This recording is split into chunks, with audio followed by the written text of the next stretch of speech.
ನಾವು ಬೆಂಗಳೂರು ದಾಟೇ ಇಲ್ಲ ಅವು. ಅಲ್ಲೇ ಎಲ್ಲ ಚೆನ್ನಾಗಬೇಕು ಅಂತ ರೊಕ್ಕ ಕೊಡೋದು ಢಾಳ್ ಢಾಳ್ ಸುಮ್ಮನೆ ಹಾಕ್ಸೋದಕ್ಕೆ ಏನು ಮಾಡ್ತಾರೆ, ರೊಕ್ಕ ಇರ್ತೈತಿ ಕೊಡ್ತಾರ, ಅವ್ರಿಗೂ ಪಗಾರ ಮಾಡೋದು ವಜ್ಜೆ ಆಗೈತಿ ಚೆನ್ನಾಗಿದ್ದಾರೆ ಕೋವಿಡ್ದಾಗ.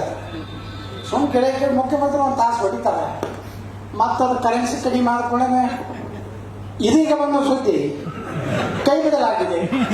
ನೀವು ನೋಡಿ ಕೈ ಬಿಟ್ಟರು ಮುಂಜಾನೆ ಗ್ಯಾರಂಟಿ ಕೊಡ್ತೀರಿ, ಮಧ್ಯಾಹ್ನದಾಗ ನಾಳೆ ಪ್ರಮಾಣ ವಚನ ಖಚಿತ ಸಂಜೆ ಮುಂದೆ ಕೈ ಬಿಡಲ್ಲ.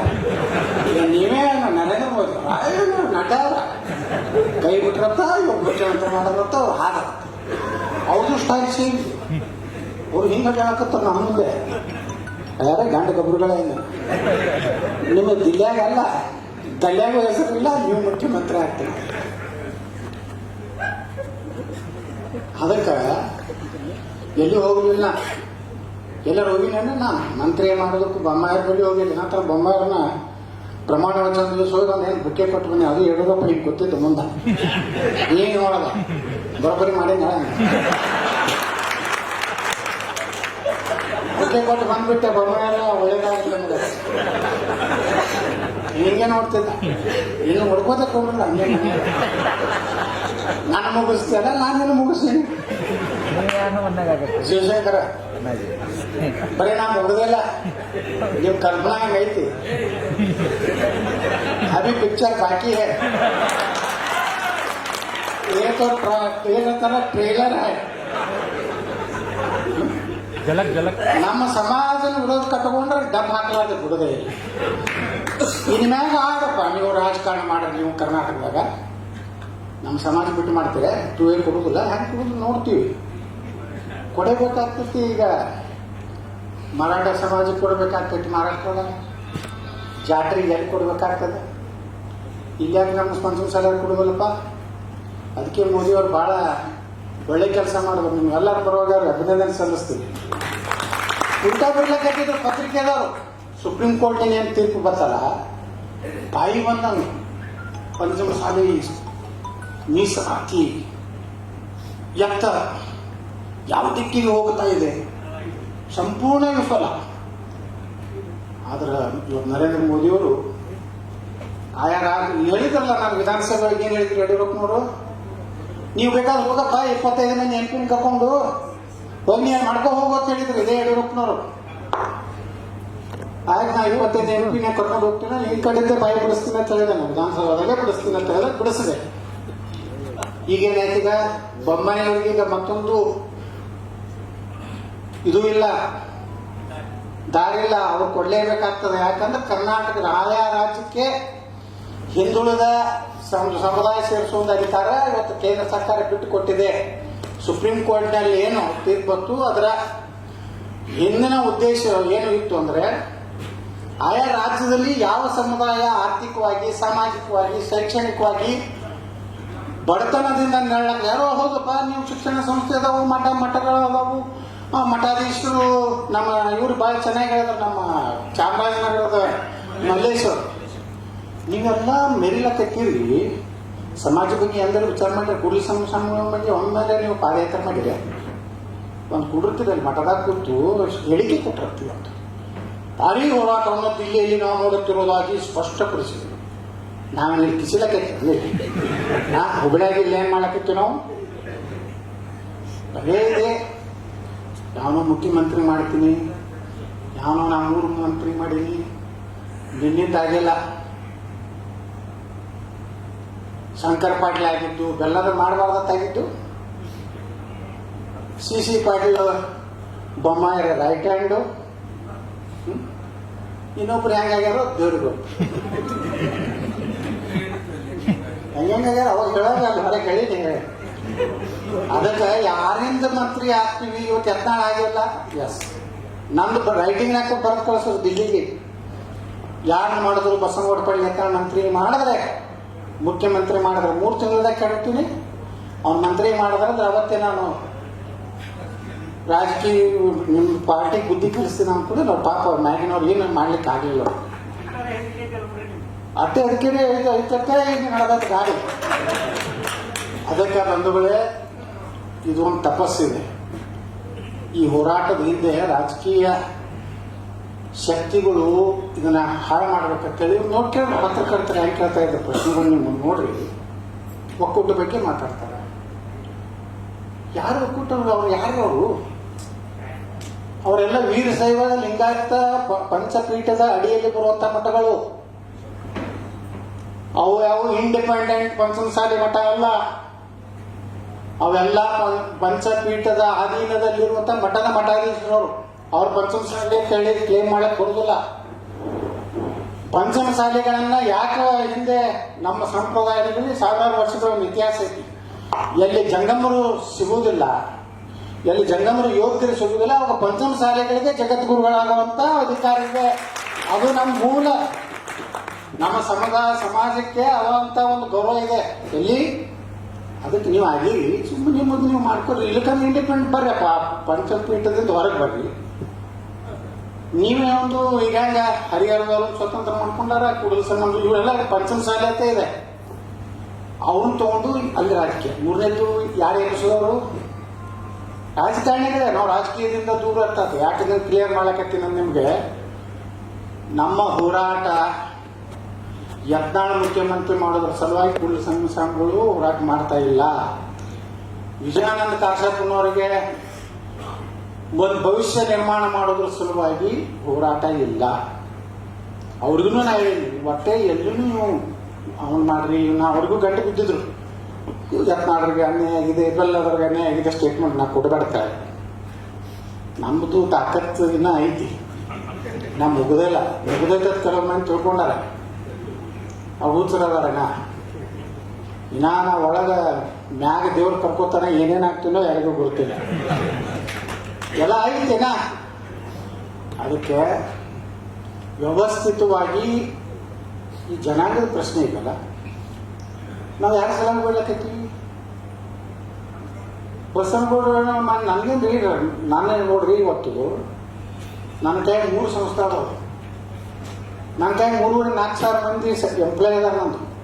ನಾ ಸಿದ್ದೇಶ್ವರಿ ತಗೊಂಡು ಕಟ್ಟದೆ. ನಾ ಸಿದ್ದೇಶ್ವರ ಬ್ಯಾಂಕ್ ಅಧ್ಯಕ್ಷ ಹೊರಗೆ ಬಂದ ಮೇಲೆ ಇವತ್ತಿಗೆ 1,000 ಕೋಟಿ ರೂಪಾಯಿ ಡಿಪಾಸಿಟ್ ಇದೆ ನಾನು ಸಿದ್ದೇಶ್ವರಿ.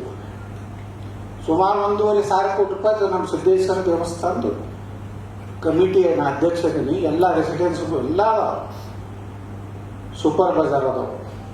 135 ಬ್ರಾಂಚ್ ಅದಾವ. ನಾವು ಇಲ್ಲೇ ಹುಬ್ಳ್ಯಾಗೇನೆ 300 ಕೋಟಿ ರೂಪಾಯಿ ಸಾಲ ಕೊಟ್ಟಿವಿ ನಾವು. ಒಂದು ಸಂಸ್ಥೆಗಳಿಗೂ ಸಹಿತ ಇವತ್ತು ಎಷ್ಟೋ ಮಂದಿ ಅದಾರ ಇಲ್ಲಿ. ಸಮಾಜದ ಪೀಠದ ಆಸ್ತಿ ವೈಯಕ್ತಿಕ ಇಟ್ಕೊಂಡು ಕೂತಾರಿಲ್ಲ ಅವರೆಲ್ಲ. ನಾ ಹೇಳ್ತೀನಿ ಇವತ್ತು ಈ ಸಮಾಜದ ಪರವಾಗಿ ನೀವು ಯಾರ್ಯಾರ ಪೀಠದ ಆಸ್ತಿಯನ್ನು ನೀವು ಇಟ್ಕೊಂಡಿದ್ದೀವಿ, ತಕ್ಷಣ ಅದಕ್ಕೊಂದು ರಿಜಿಸ್ಟ್ರೇಷನ್ ಮಾಡಿಸಿ. ನಮ್ಮ ವಕೀಲರು ಹೇಳಿದ್ರೆ ದಿನೇಶ್ ಪಾಟೀಲ್ರು ಒಂದು ರಿಜಿಸ್ಟ್ರೇಷನ್ ಮಾಡಿಸಿ ಎಲ್ಲ ಆಸ್ತಿ ಅದು ಪೀಠಕ್ಕೆ ಮತ್ತು ಸಮಾಜಕ್ಕೆ ಸೇರಬೇಕು. ಯಾಕಂದ್ರೆ ತಮ್ಮ ಹೆಸರಲ್ಲೇ ಪಾಪ ಇವರು ಶಿವಶಂಕರ್ ಅವ್ರ ತಂದೆಯವ್ರಿಗೆ 8 ಎಕರೆ ಕೊಟ್ಟಿದ್ರು, ಹರಿಹರಕ್ಕೆ 5 ಎಕರೆ ಕೊಟ್ಟಿದ್ರು. ಅವ್ರನ್ನೇ ಹೊರಗೆ ಹಾಕಿದ್ರೆ ಆ ಮಾತು ಬೇರೆ. ಈ ರೀತಿ ವ್ಯವಸ್ಥಿತವಾಗಿ ಇವತ್ತೇನು ಹೋರಾಟ ನಾವು ಹೇಳಿದೆ, ಪಾಪ ಸೋಮಣ್ಣವ್ರಿಗೆ ಮನಸ್ಸಿಗೆ ನೋವು ಐತಿ, ಅವ್ರವ್ರ ಗೆಳೆಯರು ಏನೇನೋ ಗೊತ್ತಿಲ್ಲ. ಆದ್ರೆ ಸೋಮಣ್ಣವ್ರಿಗೂ ನಾವು ಹೇಳಿದ್ದೆ, ನೀವು ಹಾವೇರಿ ಜಿಲ್ಲಾದಾಗ ಇಟ್ಟು ಮಂದಿ ಇದ್ದೀರಿ, ಒಮ್ಮೆ ಬಿಡಿಸಿ ಮಾತಾಡ್ರಿ ರಾಜಕಾರಣ. ಒಮ್ಮೆ ನನ್ನಂಗೆ ಸೈಡ್ ಹೊಡಿಬೇಕು ಒಳಗೊಮ್ಮೆ. ಸೋಮಣ್ಣ ನಮ್ಮ ತಾಕತ್ ನಾನು MLC ಆಗೇನಂತೇಳಿ ತೊಗೊಂಡ್ರು. ಅವ್ರ ಆಶೀರ್ವಾದದಿಂದಲೇ ಆಶೀರ್ವಾದ. ನಾ ಅಟಲ್ ಬಿಹಾರಿ ವಾಜಪೇಯಿ ಆಶೀರ್ವಾದದಿಂದ ಮಂತ್ರಿ ಆದ. ಅದಕ್ಕೆ ಹಾವೇರಿ ಒಳಗೂ ನೀವು ನಿಮ್ಮ ಶಕ್ತಿ ವೃದ್ಧಿ ಆಗ್ಬೇಕು. ಅಂಜಬೇಕು ನಿಮಗೆ. ಅಂಜಬೇಕಾದ್ರೆ ಇದು ಒಳ್ಳೆ ಮೌಕ ಐತೆ. ಸಿದ್ಧಾಂತದಾಗನೇ 10 ಲಕ್ಷ ಮಂದಿ ಕೂಡ್ಸಿ ಈಶ್ವರಪ್ಪನವ್ರ ಕೂಡಿ ಮಾಡಿದ್ರಲ್ಲ ಹೋರಾಟ ಮಾಡಿದ್ರಲ್ಲ ಹಿಂದುಳಿದ ವರ್ಗದ ಸಲುವಾಗಿ. ಈಗ ನಮ್ಮ ಸಮಾಜ ಸಲುವಾಗಿ ಸ್ವಲ್ಪ ಒಂದು 10 ಲಕ್ಷ ಮಂದಿ ವ್ಯವಸ್ಥೆ ಮಾಡಿರೋದಲ್ಲ. ಹೆಂಗೆ ನಡಿಗೆ ಹೋಗ್ತದೆ. ಸಿದ್ಧಾಂತದಾಗ ಮಾಡಿದ್ವಿ ಅಂದ್ರೆ ಅದು ವಿಜಯೋತ್ಸವನೇ ಆಗ್ತದೆ. ನೋಡ್ತಾರೆ ಅಡ್ಡಾಡು ರುದ್ರಗೌಡ್ರ ಮಹಾವೇದಿಕೆ ಅಂತ ಹೆಸರು ಅಂತ ಹೇಳಿ ನಾ ಗುರುಗಳಿಗೆ ಈಗ ಇಟ್ಟು ಕಾನೂನಾತ್ಮಕವಾಗಿ ನಮ್ಮ ವಕೀಲರು ಅವ್ರೇನು ತಂಡ ಬಂದದ್ದು ಅವ್ರು ಹೋರಾಟ ಮಾಡ್ತಾರೆ. ವಿಧಾನಸಭೆ ಅಂತ ನಾ ಗಟ್ಟಿದ್ದೀನಿ, ಯಾರಿಗೂ ಅಂಜುವುದಿಲ್ಲ. ನಾನು ಹೊರಗೆ ಹಾಕೋದಿಲ್ಲ. ನಿಮ್ಗೇನು ತಲೆಯಾಗಿದ್ದು ತೆಗೆದು ನೋಡಿ ಹೊರಗೆ ಕೊಟ್ಟು ಈಜಿ ಮನುಷ್ಯ ಇಲ್ಲಲ್ಲ. ಬಟ್ ನಮ್ಗೆ ನೋಟಿಸ್ ಕೊಟ್ಟೆ ಕೊಡ್ತಾನೆ. ಅವಾಗೇ 1.5 ವರ್ಷದಿಂದನೇ ನಾನು ನೋಟಿಸ್ ಬಂದೈತೆ, ಏನೋ ಆಗಿಲ್ಲ. ಅವ್ರ ಮ್ಯಾಗಿನವ್ರು ನನ್ನ ಮ್ಯಾಗ್ ಪ್ರೀತಿ ಅದಾರ. ಇಲ್ಲಿ ಅದೊಂದು ಬೇಗ ಯಾವಾಗ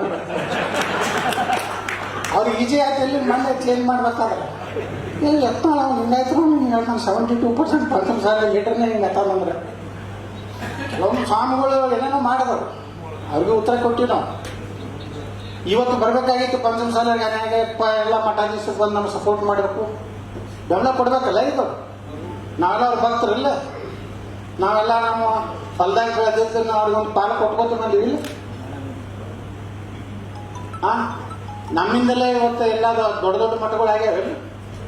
ಮತ್ತು ಯಾಕೆ ನಮ್ಮ ಹೋರಾಟದಲ್ಲಿ ರಾಜಕೀಯ ಮಾಡ್ತೀವಿ, ನೀವು ಬೆಂಗಳೂರಿನಾಗ ಸಭೆ ಮಾಡ್ತೀವಿ, ಅಲ್ಲಿ ಹೋಗಿ ಮೀಟಿಂಗ್ ಮಾಡ್ತೀರಿ ಕಾವೇರಿ ಒಳಗ, ಎದ್ರ ಸಲುವಾಗಿ ನಮ್ಗೆ ಹೇಳ್ತೀರಿ ನೀರಾವರಿ ಸಲುವಾಗಿ ನಾವು ಹೋಗಿದ್ವಿ ಅಂತ. ನೀರಾವರಿ ಸಲುವಾಗಿ ಹೋಗಿದ್ವಿ ಅಂತೇಳಿ ನಮ್ಮ ಪಾದಯಾತ್ರದಾಗ ಒಂದು ನಾಟಕ ನಡೀತು. ಅದು ಬಿಜಾಪುರ ಜಿಲ್ಲೆ ಒಂದು 2-3 ಸಾಂಗ್ ಕರ್ಕೊಂಡು ಹೋಗಿದ್ದು. ಈಗಂತೂ ನೋಡ್ಲಾಕತ್ತಿಲ್ಲ ಹಂಗೈತಿ ಸ್ವಾಮಿಗಳ ಪರಿಸ್ಥಿತಿ.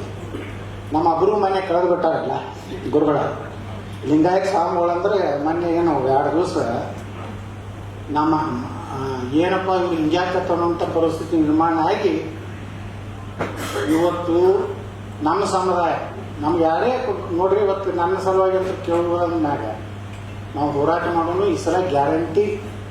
ನಮ್ಗೆ ವಿಶ್ವಾಸ ಇದೆ, ನಮ್ಮ ಕೂಡಲ ಸಂಗಮ ಸ್ವಾಮಿಗಳು ಸಮುದಾಯ ಸಲುವಾಗಿ ಕೇಳ್ತಾ ಇದ್ದಾರೆ. ಇದನ್ನೆಲ್ಲರೂ ಮಲ್ತಾರೆ. ಅವ್ರು ಯಾವುದೋ ಒಬ್ಬ ವ್ಯಕ್ತಿ ಮಂಗಳವಾರ ಮನೆ ಅವ್ರು ಹೇಳಿ ನಾ ಜಮೀನು ನಾ ಕೊಡ್ಸಿರ್ಬೇಕು. ನಮ್ಮ ನಿನ್ನೆ ಹೇಳಿ ನೋಡಿ ಎಷ್ಟು ಕೊಟ್ಟಾರೆ ಪರ 25 ಲಕ್ಷ. 8 ವರ್ಷ ಆಯಿತು. ಬ್ಯಾಂಕಿಂದು ಬಡ್ಡಿ ಹಾಕಿ ಎಲ್ಲ ಕೂಡ ನಾವು ಕೊಟ್ಬಿಡೋಣ. ಇಲ್ಲಿ ಬೇಡ ಅಂದ್ರೆ ಆ ಜಾಗ ಅವ್ರಿಗೆ ಕೊಟ್ಬಿಡೋದು, ಬೇರೆ ಕಡೆ ನಾವು ಕೊಟ್ಟು 8 ದಿವಸ ಬಿಡೋದಾಗ ಬರೀ ಒಳ್ಳೆ ಕಸಬಾರಿಗೆ ಇಡೋದು ನಾವು ಕೊಟ್ಟಿವಿ. ವಾಟ್ಸಪ್ದಾಗ ಕಸಬಾರಿಗೆ ಸಹಿತ ಕೂಡಲ ಸಂಗಮ ಸ್ವಾಮಿಗಳು ನಾವೇ ಕೊಟ್ಟಿವಿ, ನಾವೇ ಪಂಕ ಕೂಡಿಸಿವಿ, ನಾವೇ ಪರಿಸಿ ಕೊಟ್ಟಿವಿ ಅಂತ ಹೇಳಿ ಏನು ನಿಮ್ಮ ಮಂತ್ರಿ ಮಾಡೋದ್ರ ಸಲುವಾಗ, ನಮ್ಮ ಮಂತ್ರಿ ಮಾಡೋದ್ರ ಸಲುವಾಗ ಈ ಹೋರಾಟದ ನಿಷ್ಕರ್ಮಸವಾಗಿ ಸಮಾಜ ಸಲುವಾಗಿ ಮಾಡ್ಲಕತ್ತಾರ. ಅದಕ್ಕೆ ನೀವು ಯಾರು ಇನ್ನು ಮೇಲೆ ದಯವಿಟ್ಟು ನಿಮ್ಮ ಕೈ ಮುಗಿದು ಕೇಳ್ಕೊತೀನಿ. ಕೂಡಲ ಸಂಗಮ ಸ್ವಾಮಿಗಳ ಹೋರಾಟ, ಕಾಶ್ಯಪ್ನವರ ಹೋರಾಟ, ಇಲ್ಲಿ ಕೂಡದಂಥ ಜನರ ಹೋರಾಟ ಸಮುದಾಯದ ಭವಿಷ್ಯ. ನಾನು ಮಂತ್ರಿ ಆಗ್ತೀನೋ ಇಲ್ಲ ಗೊತ್ತಿಲ್ಲ, ನಾನು ಮುಖ್ಯಮಂತ್ರಿ ಆಗ್ತೀನೋ ಇಲ್ಲ ಗೊತ್ತಿಲ್ಲ, ನನಗೇನೂ ಮಾಡ್ಲಿಕ್ಕಂದ್ರೂ ಪರವಾಗಿಲ್ಲ. ನಾನೇನು ಅಷ್ಟು ಭಾಳ ತಲೆ ಕೆಡ್ಸ್ಕೊಂಡು ರಾಜಕಾರಣ ಮಾಡೋ ಮಗ ಅಲ್ಲ. ಬಂದೈತಿ ಹೊಡೆದು ಇಲ್ಲಿ ಗಾಡಿ ಬಿಡಲ್ಲ ಮನ್ಯಾಗ ಕುಂಡ್ರೋದಿಲ್ಲ. ಯಾಕಂದ್ರೆ ನಾನು ಸಣ್ಣ ಸಂಸ್ಥಾನ ಅದು ಅವೇ ಕೆಲಸ ಮಾಡ್ಕೊತಿದ್ರು, ನನಗೆ ಟೈಮ್ ಪಾಸ್ ಇರ್ತೇನೆ. ಕೆಲವೊಂದು ಮಂದಿ ಕೆಲಸ ಇಲ್ಲಾರ್ದಾರ ಅದಾರ, ಆ ರಾಜಕಾರಣ ಮಾಡಿಕ್ಕೆ ಅದು ಹೊಟ್ಟಿಗೆ ತುಂಬೋದಿಲ್ಲ, ನಮ್ದೇನಾಗಿಲ್ಲ. ಅದಕ್ಕೆ ನಮ್ದು ಎಲ್ಲರದು ಹೋರಾಟ ಏನಿದೆ, ಮೀಸಲಾತಿ ಕೊಡಿಸಲೇಬೇಕು. ಅದನ್ನು ನಾವು ಕೈ ಬಿಡೋದು ಪ್ರಶ್ನೆ ಇಲ್ಲ. ಇವತ್ತು ಹೇಳ್ಬೋದು ಬೊಮ್ಮಾಯಿಯವ್ರಿಗೆ ಮನ್ನೆನೇ ಆಗ್ಯಾರ, ಈಗೇ ನೀವು ಹೋರಾಟ ಮಾಡ್ತೀನಿ ಅನ್ನೋಕೆ ಹಂಗ್ರಿ. ಇವೆಲ್ಲ ನಾಟಕಗಳನ್ನು ಯಾರು ಕೇಳ್ಯಾರ. ಇದೆಲ್ಲ ಕೂಡಿ 16-17 ತಿಂಗಳು ಇಲೆಕ್ಷನ್ ಹೋಗೋದು. ನೀವು ಹಿಂಗೆ ಸುಮ್ಮ ಕೂತ್ರೆ ಅಂದ್ರೆ ಏನು ಮಾಡ್ತಾರೆ, 6 ತಿಂಗಳು ಹಿಂಚರ್ತಾರೆ. ಏನು ಮನೆ ಮುಂದಾರ ಮನೆ ಮುಂದೆ 6 ತಿಂಗಳ ಪ್ರೊಸೆಸ್ ಚಾಲೂ ಮಾಡಿರ್ತಾರೆ. ಅದನ್ನ ಹೆಂಗೆ ತಂದಿರ್ತಾರೆ, ಬರೋಬ್ಬರಿ ಕೋಡ್ ಆಫ್ ಕಂಡಕ್ಟ್ ಘೋಷಣೆ ಆಗೋ ತನ ಜಗತ್ತಾರೆ. ಕೋಡ್ ಆಫ್ ಕಂಡಕ್ಟ್ ಘೋಷಣೆ ಆಡ್ಕೊಳ್ಳೇನೆ ನಾವು ಮಾಡಬೇಕಂತ ಮಾಡಿದ್ವಿ. ಆ ನೀತಿ ಸಂಹಿತೆ ಮುಂದೆ ಮತ್ತೆ ನಾವು ಅಧಿಕಾರಕ್ಕೆ ಬಂದರೆ ನಿಶ್ಚಿತವಾಗಿಯೂ ಭಾರತಾಂಬೆಯ ಆಣೆ ಮಾಡಿ ಹಾಕ್ತೀವಿ, ನಾವು ಮಾಡೇ ಮಾಡ್ತೀವಿ. ಮಟ್ಟಿಗೆ ನಡೆಯುವಂತಹ ಈ ಯಡಿಯೂರಪ್ಪ ಅದಕ್ಕೆ ಎಲ್ಲ ನಾಟಕ ನನಗೆ ಗೊತ್ತದವು. ಅವಾಗಲೂ ಹೇಳ್ಕೊತ ಬಂದೆ ನಾ ಗುರುಗಳಿಗೆ ಎಬ್ಬಿಸ್ಬೇಕಂತೇಳಿ ಬೊಮ್ಮಾಯಿಯವರು ಸಿಸಿ ಪಾಳಿದ್ರು ರಾತ್ರಿ. ಅದು ಯಾವ ಬಂದು ಕಾವೇರಿ ಗೆಸ್ಟ್ ಹೌಸ್ ಅಂದ್ರೆ ಕೆ ಗೆಸ್ಟ್. ನಾ ದಿಲ್ಲಿಯಾಗಿದ್ದೆ ಅವಾಗ. ಇವರು ನಿಮ್ಮ ರ್ಯಾಲಿ ಮುಗಿಸಿ ದಿಲ್ಲಿಗೆ ಹೋಗ್ಬಿಟ್ಟಿದ್ದೆ, ನಾನು ಬೇರೆ ಕೆಲಸಕ್ಕೆ ಹೋಗಿದ್ದೆ. ದಿನ ರಾತ್ರಿ ಬರ್ತಿದ್ರು ಬೈ ಗುರುಗಳ ನಿಮ್ಗೆ ತಿಳಿದಿಲ್ಲ, ಭಾಳ ಹಸನೆ ಆಗ್ತದೆ, ನಿಮ್ಗೆ ಅವಮಾನ ಆಗಬಾರ್ದು ಅಂತ ಹೇಳಿ ನಮ್ಮ ಅಪಾರ ಕಳ್ಕಳಿ ಇದೆ. ಇವರ ಸೋಮಣ್ಣ ನಿಮ್ಮ ಬೊಮ್ಮಾಯಿಯವರು ಮತ್ತು ನಮ್ಮ ಶಶಿ ಪಾಟೀಲ್ ದಯವಿಟ್ಟು ಬಂದ್ಬಿಡ್ರಿ ಸಿ ಎಂ ಅವ್ರ ಮನೆಗೆ. ಅವ್ರ ಕಡೆ ಮಾತು ಕೊಡಿಸ್ಬಿಡ್ತೀವಿ. ಚಲೋ ಭಾಳ ಅವ್ರ ಮನೆಗೆ ಅಡುಗೆ ಚಲೋ ಮಾಡ್ತಾರೆ. ಶಿರಾ ಅಂತೂ ಎಲ್ಲಿ ಮಾಡೋದಿಲ್ಲ, ಮಸಾಲ ದೋಸೆ ಅಂತೂ ನೀವು ಎಂದೂ ತಿಂದಿಲ್ಲ. ಒಳ್ಳೆ ಕಾಫಿ ಕೊಡಗಿ ಅಂತ ತರಿಸಿರ್ತೀವಿ, ಕುಡಿದು ಹೋಗ್ಬಿಡ್ರತ್ತಿ ಇವ್ರು ಹೇಳಿ ಹಾಕ್ತಾರೆ. ಇವ್ರು 2 ತಾಸು ಕಟ್ಟಾರಲ್ಲ ಅವ್ರು ಶಿವಸ್ವ ಒಂದು ರಾತ್ರಿ ನಾನು ಫೋನ್ ಮಾಡ ಅವರೆಲ್ಲ ಹೋಗ ಯಾಕಂದ್ರೆ ಮುಂಜಾನೆ 5 ವಾರ 6ಕ್ಕೆ ಫೋನ್ ಮಾಡ. ನಾ ಇಲ್ಲ ಕೊಡ್ರ ಇವತ್ತು ನೀನೇ ಬೊಮ್ಮಾಯಿ ಬಂದಿದ್ರು ಸಿಸಿ ಪಡೆ ಭಾಳ ಚೆನ್ನಾಗಿ ವಿವರ ಕೊಟ್ಟಿದ್ದಾರೆ.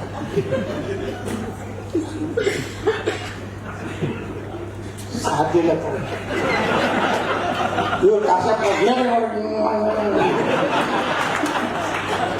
ನಮ್ಗೆಲ್ಲ ಕೊಂಡಿಸಿ ಹೋಗ್ತಿಲ್ಲಕತ್ತಾರೆ. ನಾವೇನು ಮಾಡಿ ಇದು ಆಗೋದಿಲ್ಲ ಅಂತ ನಾ ದಿಲ್ಲ ಕೂತೀನಿ, ನೀವು ಜೈಲು ಮಾಡ್ಕೊತೀವಿ. ಯಾಕಂದ್ರೆ ಬೆಂಗಳೂರು ಜೈಲು ಅದು ಮೊದಲ ಕುಂಡ್ರಿ ಏನಾಗೋದಿಲ್ಲ, ಕುಂಡ್ರಿ ಅದೇನು ಅಲ್ರಿ ಎಲ್ಲರೂ ಹೇಳ್ತಾರ ಮಾಡ್ತಾರೋದು ಏನೂ ಆಗೋದಿಲ್ಲ, ಕೊಡ್ಲಕ್ಕೆ ಆಗೋದಿಲ್ಲ ಅಂತ ಹೇಳ್ಯಾರ. ನಮ್ಮೊಬ್ಬ ಮಂತ್ರಿಗಳು ಬಂದು ಹೇಳಕತ್ತಾನ. ಮತ್ತು ನಮ್ಮಲ್ಲಿ ಕೆಲವೊಂದು ಲೀಡರ್ಗಳು ತಲೆ ತುಂಬಿಸ್ಬಿಟ್ಟಿದ್ರು ಬೇಕಿಲ್ಲ ಮನೆ ಕರ್ಕರ್ದು ಆ ಓರಿಯನ ಮಾಲ್ದಾಗ ಕರ್ಕರ್ದು ಹೇಳಿಬಿಟ್ಟಿದ್ರು. ಹೇಳಿ ಸ್ವಲ್ಪ ಏನಾದ್ರೆ ಗುರುಗಳಿಗಿದ್ರು ಮತ್ತೆ ಕೊಡಿಸಿದ್ರು. ಈಗಾಗಲೇ ಒಬ್ಬ ಮಠ ಸ್ವಾಮಿಗೆ 10 ಕೋಟಿ ಕೊಟ್ಬಿಟ್ಟು ಆ ಶಿವ ಏನ್ಮತ್ ಹೋಗೈತಿ. ಇವ್ರಿಗೂ ಒಂದು ಇರೋ ಕೊಡಿಸ್ತೀರ ಪಂಚಮಸಾಲಾಗಿ ತಿಳ್ಕೊಡ ಮಾಡ್ಬೇಕಾಗಿದ್ರು. ಆದ್ರೆ ನಾನು ಭಾಳ ಹೃದಯಪೂರ್ವಕವಾಗಿ ಇಬ್ಬರನ್ನ ಅಭಿನಂದಿಸ್ಬೇಕು. ಯಾಕಂದ್ರೆ ಕೃತಜ್ಞತೆ ಸಲ್ಲಿಸ್ಬೇಕು. ಇಬ್ಬರು ಗಟ್ಟಿಯಾಗಿ ಎಂದೂ ನಾ ಮಾತಾಡಿದ್ಮೇಲೆ ಅಪ್ಪಸ್ಸರು ಹೊಟ್ಟೆ ತೆಗಿಲಿಲ್ಲ. ಆಯ್ತು ಗೌಡ್ರೆ ನೀವು ಹಂಗೆ ಹೇಳ್ತೀರ ಹಂಗೆ ಅವ್ರ ಅವ್ರು ಗೌಡ್ರ ಅವ್ರು ಆಯ್ತು ಹೇಳ್ರಿ ಗೌಡ್ರ ಏನಾಗಿದ್ದ ಮನ್ಯಾಗ ಹ್ಯಾಂಗಾದ್ರೆ ಮುಂದೆ ಇಲ್ಲೇ ಇರ್ತೇನೆ ಗಟ್ಟಿ ಆದರೂ ಇಡ್ರಿ ನೀವು ನಾನು ಬರ್ತೇನೆ ಬರೋಬ್ಬರಿ ಮಾಡ್ತೀನಿ. ಜಗ್ಗಾಡಿದೀವಿ ಯಡಿಯೂರಪ್ಪ ಮೊದಲ ನಿಮ್ಗೆ ಗೊತ್ತದ ಲ್ಯಾಂಡ್ ಸ್ಟೇಟ್ಮೆಂಟ್ ಕೊಟ್ಟರು. ಸಾಧ್ಯ ಇಲ್ಲ 25 MP ಬೇಕಾದ್ರೆ ನೀನು ಹೋಗು ಇಡ್ಲೇ ಇಲ್ಲ. ಬೊಮ್ಮಾಯಿಯವ್ರು 2 ಸಲ ನನ್ನ ಕರೆದ್ರು, ಒಂದು ಅದು ಹೋಟೆಲ್ ಕರ್ಕೊಂಡು ಹೋದರು. ಸಿ ಪಾಟೀಲ್ರು ಬೊಮ್ಮಾಯಿ ನಾವು 3 ಮಂದಿ 2 ತಾಸು ಊಟ ಮಾಡ್ಕೋತ ಏನು ಹಾದಿ ಹೇಳ್ರಿ ಗೌಡ್ರ ಆತ. ಹಾದಿ ಏನಿಲ್ಲ ಮಿಸ್ರಾದಿ ಕುಡ್ದು ಅಟ್ಟೆ ಹಾದಿ ಇಲ್ಲ. ಏನು ನಿಮ್ಮದೇನು ನಂದೇನೈತೆ ನಾನು ಹೇಳಿಲ್ಲ. ಬೊಮ್ಮಾಯಿಯವರ ಯಡಿಯೂರಪ್ಪ ಮುಖ್ಯಮಂತ್ರಿ ಇರ್ತಾನೆ ಮಂತ್ರಿ ಆಗ್ತಾರೆ. ಮುಂದೇನು ಏನು ಕೊಡೋರದ್ರಿ ಮಂತ್ರಿನೇ ಕೊಡೋರಲ್ಲ. ನಾನು ಹೇಳಿಲ್ಲ ಅದನ್ನು ಅವ್ರು ಕುಡುದಿಲ್ಲ ಯಾರು ಮಗಾಯನೂ ಕೇಳೋಣ. ನಾ ಕೇಳಿದ್ರೆ ನೀವು ಹೇಳ್ಬೇಕಲ್ಲ. ಇಲ್ರಿ ಏನೇನು ಮಾಡಬೇಕು ಭಾಳ ಹಿಂಗೆ ತಿಳಿ ತಿಂದೇ ತಿಂದರು. ಪಾಪ ಸಿಸಿ ಪಾಳಿ ಸಂಭಾಷಣೆ ಮನುಷ್ಯ ಧೈರ್ಯ ಇಲ್ಲ. ಏನ್ರಿ ಹೋಗ್ರ ಹಿಂಗಾದ ಹೆಂಗೆ ಸುಮ್ಕೊಂಡ್ರಿ ನೀವು ಹಂಗೆ ಮಾತಾಡ್ರಿ ನಾ ಹಿಂಗೆ ಮಾತಾಡ್ತೀನಿ. ನೀವು ಆ ಕಡೆ ಮಾತಾಡ್ರಿ ನಾ ಈ ಕಡೆ 2 ಪಾರ್ಟಿ ನಾನೇ ಆಗೋದು. ನಾವು ರಾಜಕೀಯ ಮಾಡ್ಬೇಕಲ್ಲ ಶಿವಶಂಕರ ಹೆಂಗೂ ಒಳಗೆ ಮಾಡ್ತೀವಿ. ಹಂಗೆ ಪೂರ್ತಿ ಉಲ್ಟಾ ಇಲ್ಲ. ಯಾವಾಗ ಬೇಕಾಗಿತ್ತಂದ್ರೆ ಮಾಡ್ತೀವಿ. ಸಮಾಜ ಸಭೆ ಹೇಳಿದ್ವಿ ಗಟ್ಟಿಯಾಗಿ ನಿಂತೀವಿ. ವಿಧಾನಸಭಾದಾಗ ಅನಿವಾರ್ಯ ಪಾಪ ನಮ್ಮ ವಿಶ್ವೇಶ್ವರಗಿರಿ ಒಳ್ಳೆ ಮನುಷ್ಯ. 1 ನಿಮಿಷ ಟೈಮ್ ಕೊಡ್ಬೇಕು. ಶೂನ್ಯ ಕಾಲ ಅಂದ್ರೆ 1 ನಿಮಿಷ. ಆ ರಿಪ್ಲೈ ಮಂತ್ರಿ ಕೊಡ್ಬೋದು ಬಿಡ್ಬೋದು, ಅದು ಹಿಂಗೆ ಐತೆ.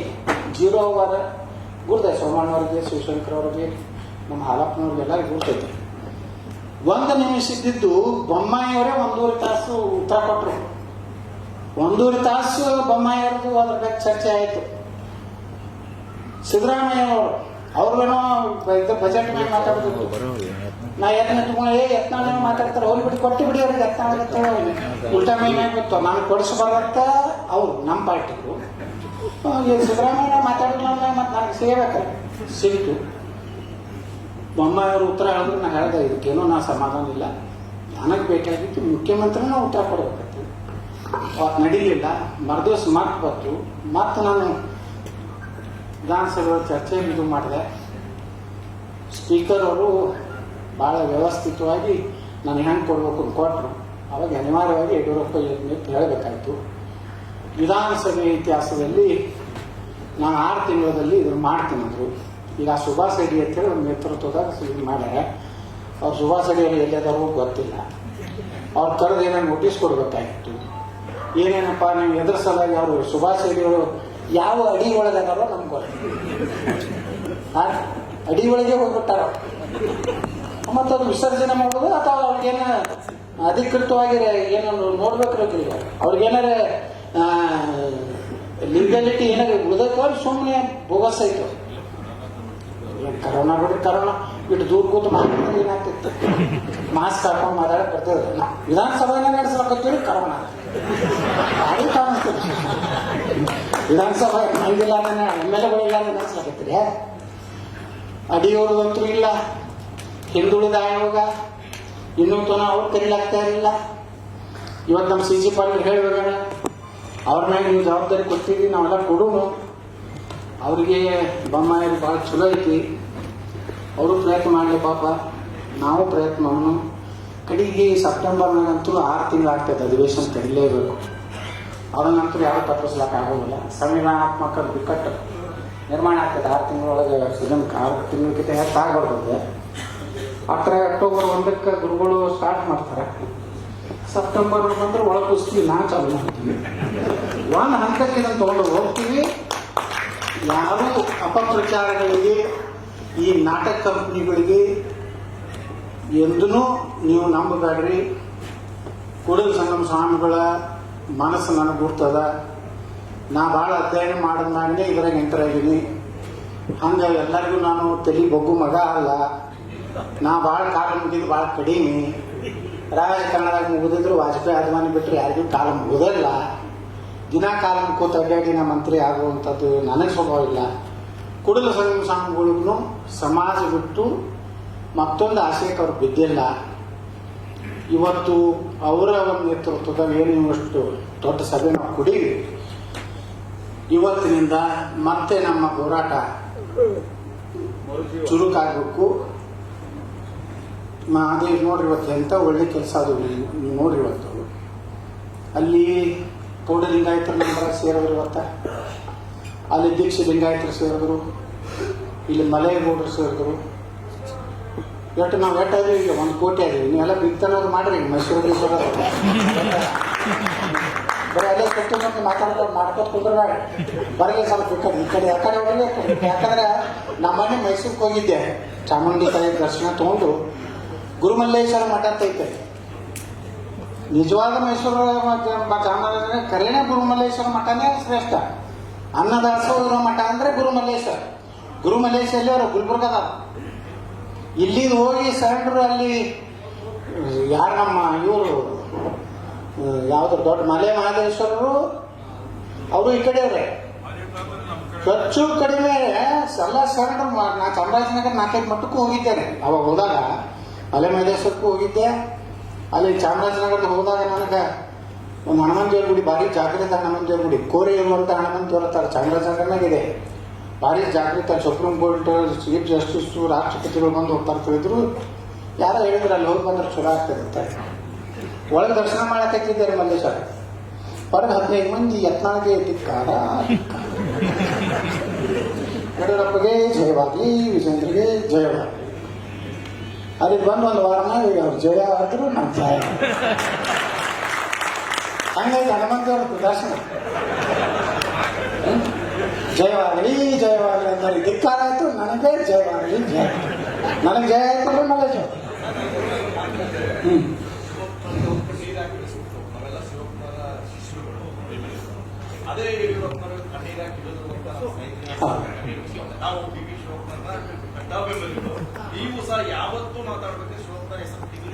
ಒಳ್ಳೆ ಮನುಷ್ಯ ಶಿವಪ್ಪನವರು.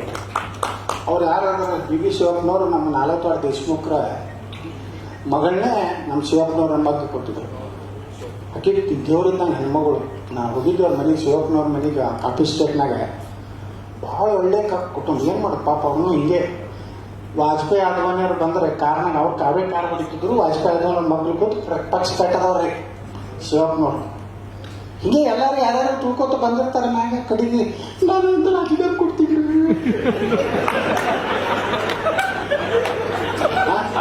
ಎಷ್ಟು ಮಂದಿ ನಡೆಸಿರ್ಬೋದು. ನಾ ಎಂತ ಹೋಗ್ತಿಲ್ಲ ಅದು ಗಂಡಸನ ನಾನು ಬರಗತ್ತ.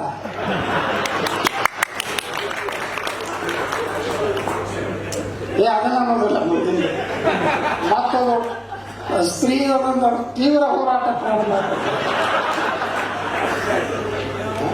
ಎದಕ್ಕೆ ಕಳ್ಬೇಕಪ್ಪ?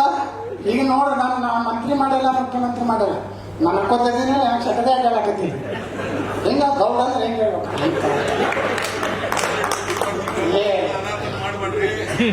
ನಾನು ಹಂಗೆಲ್ಲ ಇಲ್ಲ. ನಮ್ಮ ನೋಡ್ರಿ, ನಾವು ಗಟ್ಟಿದೀವಿ. ಸೋಮಣ್ಣವ್ರ ನಾವು ಕುಯ್ ಮಾಡೋದಲ್ಲ.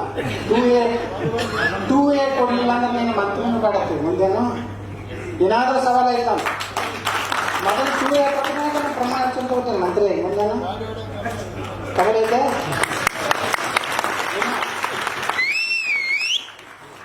ಅನುಭವ, ನಿಮಗೆ ಅನುಭವ ಆಗಿರ್ಬೋದು. ನಾನು ಅಂತ ಅನುಭವದಾಗ ನನ್ನ ಮಗ ನನಗೆ ಹೇಳಿದ್ರೆ ಮೊನ್ನೆ ಅವರು ದಿಲ್ಲಿ ಒಳಗೆ तुम थोड़ा चुप बैठो था, मुख्यमंत्री हो जाते। क्या मैं येडियुरप्पा का पाँव फूटता? ऐसा नहीं है, आप पढ़ा है टेक्नोलॉजी और you are capable leader, you are fit for chief minister of Karnataka ಎಲ್ಲ ಹಂಗಂದಾಗ ನಾವು ಸೋಮಣ್ಣವ್ರಿಗೆ ಇಷ್ಟೇ ಹೇಳ್ತಿದ್ವಿ, ಇದೇ ಬೊಮ್ಮಾಯಿ ಕಡೆಯಿಂದ ಮೀಸಲಾತಿ ತಗೋತೀವಿ. ನೋಡಕತ್ತಿ ಕೊಳ್ಳೇಬೇಕಾಗ್ತದ್ರಿ. ಇನ್ನು ಈ ಹೋರಾಟ ಅಪಾರ ಭಯಂಕರ ಸ್ಪೀಡ್ ಆಗಬೇಕು. ಕಾಸಪ್ ನೋಡಿ 20 ತಿಂಗಳು ಹೋದಾಗ ಯಾರು ಎಟ್ಟೆ ಒಕ್ಕೂಟ ಮಾಡ್ಕೊಳ್ಳಿ, ಸುಡಗಾಡ ಮಾಡಲಿ, ಎಟ್ಟೆ ಸ್ಟೇಟ್ಮೆಂಟ್ ಕೊಡಲಿ, ವಾಟ್ಸಪ್ನಾಗನೇ ಆಶೀರ್ವಾದ ಅಂತ ಕೇರ್ ಮಾಡಬೇಡ್ರಿ. ಯಾರು ಹೋಗಬೇಡ್ರಿ ಅವ್ರ ಮಟ್ಟಕ್ಕೆ. ಅಲ್ಲಿ ಹೋಗ್ಬೇಡ್ರಿ. ಅಲ್ಲಿ ಏನೈತಿ? ಬರೀ ಹೋಗುದು, ಅವ್ರ ಕುಟುಂಬ ಹೋಗುದು, ಕೆಳಗಿನ ಪರಿಸ್ಥಿತಿ ಹೋಗುದು, ಸುಡಾಡ ಅದಕ್ಕೂ ಏನು ಬೇಡ ಅಂತ ಮಟ್ಟಗಳು ಬೇಕಾಗಿಲ್ಲ. ಹೆಲಿಕಾಪ್ಟರ್ ಇಡೋರು ಏನು ನಮಗೇನು ನೋಡಿದ್ವಿ. ನಮ್ಮ ಮಲ್ಲೇಶ್ವರ ಹೇಳಿದ್ರೆ ನಮ್ಮ ಬಡವ್ರು ನೋಡ್ರಿ, ಒಂದೊಂದು ಮೆಡಿಕಲ್ ಕಾಲೇಜ್ ಕಟ್ಟಾರ ಒಬ್ಬೊಬ್ರು ನಮ್ಮವ್ರೆ. 1 ಲಕ್ಷ ರೂಪಾಯಿ ಕನ್ಸೆಷನ್ ಕೊಡುದಿಲ್ಲ ನಮ್ಮ ಬಡ ಮಕ್ಕಳಿಗೆ. ನೀವು ಅದಕ್ಕೆ ಶಿಕ್ಷಣ ವ್ಯವಸ್ಥೆ ಕಟ್ಟಿರಪ್ಪ, ಯಾರನ್ನ ಕಟ್ಟಿರಿ? ಲಿಂಗಾಯತರ ಹೆಸರು ಹೇಳಿ ನೀವು ಎಲ್ಲ ಸ್ಕೀಮ್ ತಗೋತಿರಲಿಲ್ಲ. ವೀರಶೈವ ಲಿಂಗಾಯತರ ಮಠ ಹೆಸರು ಹತ್ರ ನೀವು ತಗೋತಿರಲಿಲ್ಲ. ನೀವು ನಮ್ಮಲ್ಲಿ ಲಿಂಗಾಯತರು ನೋಡ್ರಿ, ಈಗ ಒಂದು 100, 150, 200 MD ಮೆಡಿಕಲ್ ಸೀಟ್ ಅದಾವ. ಒಂದು 5 ಬಡ ಲಿಂಗಾಯತರು ನಾವು ಫ್ರೀ ಕೊಡ್ತೀನಿ ಅಂತ ಯಾವುದೇ ಶಿಕ್ಷಣ ಸಂಸ್ಥೆದವ್ರು ಹೇಳ್ತಾರಲ್ರಿ. 50 ಕೋಟಿ 100 ಕೋಟಿ ರೂಪಾಯಿ ನೀವು ಮನೆ ಕಟ್ತೀರಿ, ಬಂಗ್ಲೆ ಕಟ್ತೀರಿ. ಆದ್ರೆ ಸಮುದಾಯದ ಹೆಸರು ಹೇಳ್ಕೊಂಡಂತ ಬಡವರಿಗೆ ಏನು ಉಪಯೋಗ ಐತಿ? ಒಂದೇ ಒಂದು ಮಠ, ಅದು ಸಿದ್ಧಲಿಂಗ ಮಠ. ನಿಜವಾಗಿ ಅನ್ನ ಹಾಕಿ ಬಡವರಿಗೆ ಶಿಕ್ಷಣ ಕೊಟ್ಟು ಸಿದ್ಧಲಿಂಗ ಮಠ. ಆ ಶಿವಕುಮಾರ್ ಸ್ವಾಮಿಗಳನ್ನ ಇವತ್ತು ನಾವು 10,000 ಮಕ್ಕಳಿಗೆ ಸಾಮಾನ್ಯ ಅಲ್ರಿ, ದಿವಸ 10,000 ಒಲಿ ಒಂದು ಹಚ್ಚಾರ ಗೊತ್ತಿಲ್ಲ. ಅದು ಒಂದೇ ಮಠ ರೀ. ಅವ್ರ ಗೌಡ ಲಿಂಗಾಯತ, ಅವರು ಯಾವ ಲಿಂಗಾಯತೋ ಅನ್ನೋಕ್ಕಿಂತ ಅವ್ರ ಸಮಾಧಾನಕ್ಕೆ ಏನು ಮಾಡ್ಯಾರಲ್ಲ, ಅದು ನಿಜವಾದಂಥದ್ದು. ಇವತ್ತು ನಮಗೆಲ್ಲ ಆದರ್ಶ ಇರುವಂಥದ್ದು ಅಂಥದ್ದನ್ನ ಇವತ್ತು ಸಮುದಾಯಕ್ಕೆ ಕೊಡಿಸ್ಬಿಟ್ರೆ ಸಾಕ್ರಿ. ನಾವ್ಯಾರು ಭಾಳ ಡಿಲೆಕ್ಷನ್, ನಾಳೆ ಬರ್ತೈತೆ ಡಿಲೆಕ್ಷನ್, ಒಂದು ಸ್ಪಷ್ಟ ಹೇಳ್ಬಿಟ್ರಿ ನೀವು ನಿಮ್ಮ ಏರಿಯಾದಾಗ ನಿಮ್ಮ MLAಗಳಿಗೆ, ನಿಮ್ಮ ಲೀಡರ್ಗಳಿಗೆ ಮೀಸಲಾತಿ ಕೊಡಲಿಲ್ಲ ಅಂದ್ರೆ ನಾವು ನಿಮ್ಗೆ ವೋಟ್ ಹಾಕೋದಿಲ್ಲ. ನೀವು ಎಷ್ಟು ಕೊಡೋದಪ್ಪ? 1,000 ರೂಪಾಯಿ ಕೊಡ್ತೀವಿ, ಒಂದು ಹೊತ್ತಿಗೆ 2,000 ಕೊಡ್ತೀರಿ. ಭಾಳ ನಿಮ್ಮ ಸಮುದಾಯ ಭವನ, ಕಿತ್ತೂರು ಚೆನ್ನಮ್ಮ ಭವನ ಕಟ್ಲಕ್ಕೆ ಒಂದು 50 ಲಕ್ಷ ಕೊಡ್ತೀರಿ. ಇದು ತೊಗೊಂಡು ಏನು ಮಾಡೋದಿದೆ? ಮೀಸಲಾತಿ ಕೊಡದೇ ಇದ್ರೆ ಇದ್ರದ್ದು ಪಂಚಮಸಾಲಿ ಪ್ರತಿಜ್ಞಾ ಪಂಚಾಯತ್ ಆರ್ತೇನೋ, ಮೀಸಲಾತಿ ಯಾರು ಕೊಡೋದಿಲ್ಲ, ಅವ್ರು ಎಷ್ಟೇ ರೊಕ್ಕ ಕೊಟ್ರೆ ತಗೋದಿಲ್ಲ. ಇಲೆಕ್ಷನ್ದಾಗ ಎಂತೆಂಥವ್ನು ಸುಲ್ಸಾರ ಜನ. ಇದನ್ನ ನೀವು ಎಲ್ಲರೂ ಒಂದೇ ಸಂದೇಶ ಹೋಗಿ ಈ ಒಂದು ಕಾರ್ಯಕ್ರಮದಿಂದ ಮೀಸಲಾತಿ ಕೊಡ್ಲಿಕ್ಕೆ ಪಂಚಮಸಾಲ ಅವ್ರಿಗೆ ಊಟ ಮುಗಿದೇ ಹೋಯ್ತು. ಅವ್ರ ಕಂಪನಿ ಮುಗಿತೈತಿ, ಜಗ್ಗಿಸ್ಕೊಡ್ತಾರೆ. ಆದ್ರೆ ರೊಕ್ಕಕ್ಕೆ ಆಸೆ ಮಾಡಬೇಡ. ಏನೋ ನಿಗಮ ಮಂಡಳಿ, 8 ಮಂದಿ ನಿಗಮ ಮಂಡಳಿ ಮಾಡೋದಲ್ಲಪ್ಪ. 8 ಮಂತ್ರಿ ಮಾಡ್ತಾರೆ. ಈಗ ನಾವು ಹೋರಾಟ ಮಾಡಿದಕ್ಕೆ 3 ಮಂದಿ ಮಂತ್ರಿ ಮಾಡೋದು. ಯಾರು ಮೊದಲು ಒಂದೇ ಮಾಡ್ಲಿಕ್ಕೆ ಒದ್ದಾಡಕತ್ತಿದ್ರು, ಈಗ 3ಕ್ಕೆ ಬಂದದ. ಎದಕ್ಕೆ ಮಾಡ್ಯಾರ 3 ಮಂದಿ ಮಂತ್ರಿನ? ಇವೆಲ್ಲ ಹೋರಾಟದ ಫಲ. ಶಕ್ತಿ ನೋಡಿದ್ರೆ ಬೆಂಗಳೂರಿನಾಗ ಏನು ಪ್ಯಾಲೇಸ್ ನೋಡ, ನಿಮ್ಮ ಶಕ್ತಿ ನೋಡಿದ್ಮ್ಯಾಗ ಅನ್ನಿಸ್ತು, ಪಂಚಮಸಾಲಿ ಬಹುತ್ ಬಡ ಸಮಾಜ. ಪಂಚಮಸಾಲಿ ಪ್ರಧಾನಮಂತ್ರಿಗಳ ಬಾಯಿಗೆ ಬರ್ಲಾಕತ್ತೈತ್ರಿ, ಅಮಿತ್ ಶಾ ಅವ್ರ ಬಾಯಿಗೆ ಬರ್ಲಾಕತ್ತೈತೆ, ನಡ್ಡಾ ಅವ್ರ ಬಾಯಿಗೆ ಬಂದ್ರೆ ನಿನ್ನೆ CC ಪಾಟೀಲ್ ಹೋದ್ರೆ, JP नड्डा और ನಮ್ಮ ರಾಷ್ಟ್ರೀಯ ಅಧ್ಯಕ್ಷ CC ಪಾಟೀಲ್ ಓ आपको पंचमसाली है क्या?